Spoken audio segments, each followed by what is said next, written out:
Hello everyone and welcome back to another video from Quick Guide. Today in this video, I'm going to show you how you can log in into your Frost Bank account.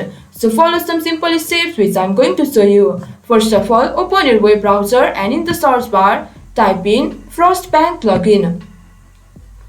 And as the search result, you can see in the first option the link to the website of Frost Bank. Click on it. It will take you to this interface and over here you can see the login button at the top right corner. Click on it. Now in this login portal, enter the username of your account.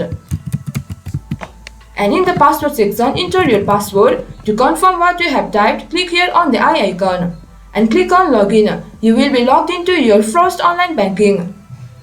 And if you guys haven't yet set up your online access bank, click here on set up online access. And in case if you guys forgot your login credentials, click here on forgot username or password to reset it.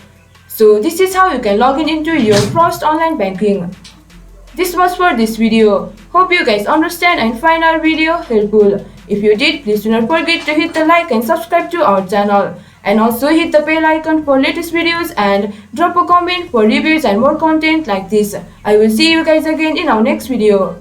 Thank you guys for watching.